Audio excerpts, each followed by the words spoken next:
Apa keutamaan menunaikan sholat tahajud ini? Mari kita lihat pelan-pelan. Pertama dibuka surah Al-Muzammil, surah keberapa? 73, keempatnya 74-nya Al-Mudaththir, 73 Al-Muzammil, 75-nya Al-Qiyamah. Ya, baik.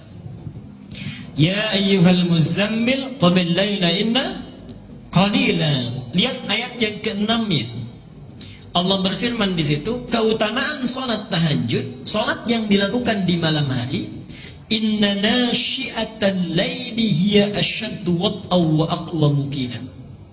Kalau kita tunaikan salat di malam hari, misal terutama tahajud, walaupun hanya 2 rakaat saja, 4 rakaat saja misalnya, atau 6 rakaat saja, atau nanti kita lihat sunnah Nabi-nya antara 11 sampai 13 rakaat, maka salat yang kita tunaikan akan jauh lebih khusyuk dibandingkan salat yang ditunaikan di siang hari.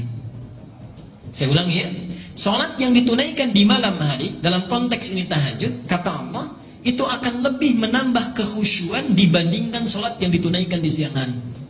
Tidak percaya silakan bangun. Saya bangun kita malam hari, misal jam 1, jam setengah 2, jam 2, sholat ibu, sholat bapak di malam itu rasanya akan lebih enak dibandingkan sholat di siang hari. Karena itu perhatikan kalimat hadisnya, doa iftitahnya pun itu lain yang sering dibaca Nabi. Kalau siang, sholat siang, kalau disebut sholat siang dalam fikih itu artinya sholat fajar sampai dengan isya. Ya, di sholat fardu yang fardu, Nabi seringkali membaca yang Allahumma ba'id. Kalau iftitahnya, Allahumma ba'id baini wa baina khatayaya. Ada di mana itu? Ada di Al-Bukhari nomor hadis 711, ya. Allahumma ba'id baini wa baina khatayaya. Tapi kalau salat malam, Rasulullah seringkali membaca yang wajjahtu.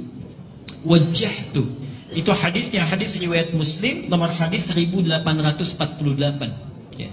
Malamnya menggunakan wajjahtu, siangnya menggunakan Allahumma ba'id. Baik. Apa rahasianya? Saya ingin jelaskan dulu sebentar.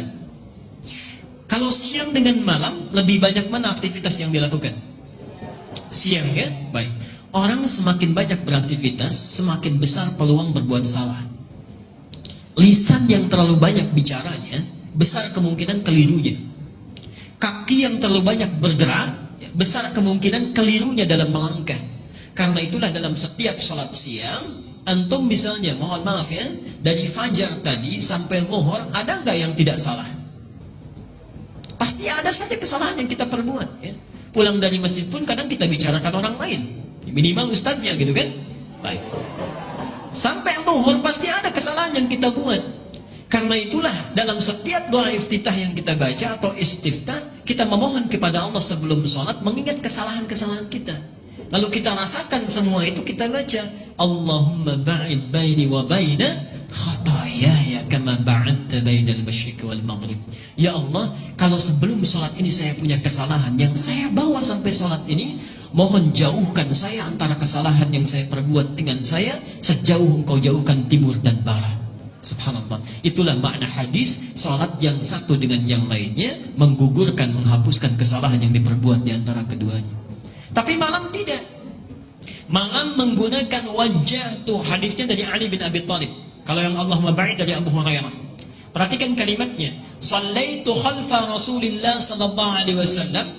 Saya salat di belakang Rasulullah sallallahu alaihi wasallam, kata Ali, fastaftaha, maka beliau membaca doa istiftahnya. Perhatikan kalimatnya, wajjahtu wajhiya lilladzi fataras samawati wal ard, dan seterusnya. Itu ada di hadis Muslim nomor hadis 1848. Apa kaitannya dengan ini? Bapak Ibu sekalian, mari kita terjemahkan sebentar. Kadang-kadang kita baca, kita tidak memahaminya. Wajah tuh, bangun malam ini ya. Kita bangun di malam hari, lebih menyentuh ke dalam jiwa, tenang suasananya. Wajah tuh wajhiya lilladzi fataras samawati wal ard. Duhai Allah, aku hadapkan sepenuhnya, aku pasrahkan diriku kepadamu penguasa langit dan bumi. Inna salati, sungguh bila selama ini aku salat, wa nusuki, dan selama ini aku ibadah, wa mahyaya, dan engkau hidupkan aku hingga malam ini, wa mamati, atau engkau akan wafatkan aku di malam ini, lillahi rabbil alamin, aku ikhlas seluruhnya hanya untukmu semesta alam. Perhatikan, la syarika lahu wa bidzalika umirtu, aku aku berjanji mulai detik ini tidak akan musyrik lagi selamanya. Dengan itu aku diperintahkan wa ana minal muslimin atau wa ana awwalul muslimin, dan aku berjanji mulai saat ini akan menjadi muslim yang lebih tunduk lagi kepadamu. Di malam hari kita resapi, dibayangkan kalau mungkin wafat saat itu, enak rasanya. Karena itu malam hari seringkali menggunakan wajjahtu. Ibu bapak waktu kecil doa istiftahnya apa? Wajjahtu atau inni wajjahtu? Wajjahtu atau inni wajjahtu? Ini wajah tuh, nggak apa-apa, ada hadisnya itu, ada. Oke?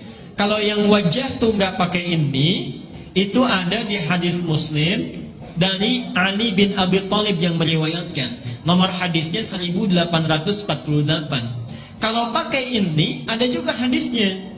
Itu riwayat Ibnu Majah, Sunan Ibnu Majah, nomor hadis 3221. Tapi yang meriwayatkan bukan Ali bin Abi Thalib, yang meriwayatkan Jabir bin Abdullah, sahabat Jabir bin Abdullah. Silahkan buka di setiap kitab hadis, ya. Sekarang kita perhatikan, yuk saya bacakan hadisnya, ya.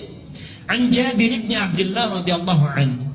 Hadis diriwayatkan dari Jabir bin Abdullah, semoga Allah meridai dia, memberikan ridha kepadanya. Qal, beliau menyampaikan, perhatikan, ra'aitu Rasulullah sallallahu alaihi wasallam, saya melihat Rasulullah sallallahu alaihi wasallam hina yadhbah, saat akan menyembelih hewan kurban, aqbalal qiblah, menghadapkan hewan kurbannya ke arah kiblat, thumma qala, kemudian beliau mengucapkan, Allahumma, ya Allah, hadza min Muhammad, ini kurban dari Muhammad, wa ali Muhammad, dan dari keluarga Muhammad, wa ummat Muhammad, dan dari umat Muhammad, bismillahi Allahu akbar, inni wajjahtu wajhiya lilladzi fataras samawati wal ard, dan seterusnya. Dalam versi yang kedua, thumma qala, kemudian beliau mengucapkan langsung, inni wajjahtu wajhiya lilladzi fataras samawati wal ard, dan seterusnya. Jadi hadis tentang inni wajjahtu itu bukan doa istiftah. Iftitah itu doa saat menyembelih hewan kurban. Jadi subhanallah, tidak ada di dunia ini yang berkurban lebih banyak di luar bulan Dzulhijjah kecuali antum ini, ya, sejak kecil. Baik. Kita teruskan dulu. Jadi itu alasan yang pertama kenapa bangun di malam hari, hati lebih khusyuk. Kalau sudah khusyuk, dekat dengan Allah. Kalau sudah dekat dengan Allah, berdoa pun meminta cepat dijawab. Ya. Jadi kalau antum bangun malam, ini kaitannya. Kata Allah, lebih khusyuk bangunnya. Kalau sudah khusyuk, hati lebih dekat dengan Allah. Kalau sudah dekat dengan Allah, minta apapun pasti diberi, sepanjang baik permintaannya. Kedua, kita teruskan. Keutamaan bangun di malam hari, ibadat tahajud, kata Al-Quran, itu memiliki 4 keutamaan. Tambahan yang tadi. Memiliki 4 keutamaan lain yang tidak akan pernah diberikan kepada orang yang tidak tahajud, bahkan sekhusyuk apapun sholat yang lainnya. Misal, antum sholat fardunya khusyuk luar biasa, tapi nggak tahajud, nggak akan dapat yang 4 ini. Okay. Apa itu? Dibuka di surat Al-Isra, surah ke-17, ayat 79 sampai dengan 81. Mari kita lihat surahnya. Wa minal laili fatahajjad bi nafilatan laka. Pengantarnya ini, perhatikan Bu, ya, Pak. Ayat 79 ini dipisahkan ketentuannya dengan ayat 78. Di ayat 78 tentang salat wajib, kemudian 79 tentang salat tahajud. Tapi uniknya, Allah hanya menerangkan 4 keutamaan untuk salat tahajud, 78-nya nggak disebut. Ya. Kita lihat, ya, aqimis salata liduluki syamsi ila ghasaqil laili wa qur'anal fajri inna qur'anal fajri kana mashhuda. Itu salat yang wajib 5 waktu, ya. Tidak dijelaskan keutamaannya, nanti dirinci di hadis. Tapi ketika menerangkan tahajud ayat 79-nya, wa minal laili fatahajjad bihi, dan di antara sementara malam tunaikan olehmu tahajud, nafilah, itu hanya sunnah saja, muakkadah hukumnya, sunnah yang sangat ditekankan. Tapi ibadah nafilah ini, subhanallah, tidak didiamkan oleh Allah, langsung dilengkapi ayatnya. 1, asa an yab'athaka rabbuka maqaman mahmuda. Siapapun yang menunaikan tahajud dengan baik, maka Allah akan mengangkat derajatnya, mengangkat karirnya, ditempatkan di tempat yang terbaik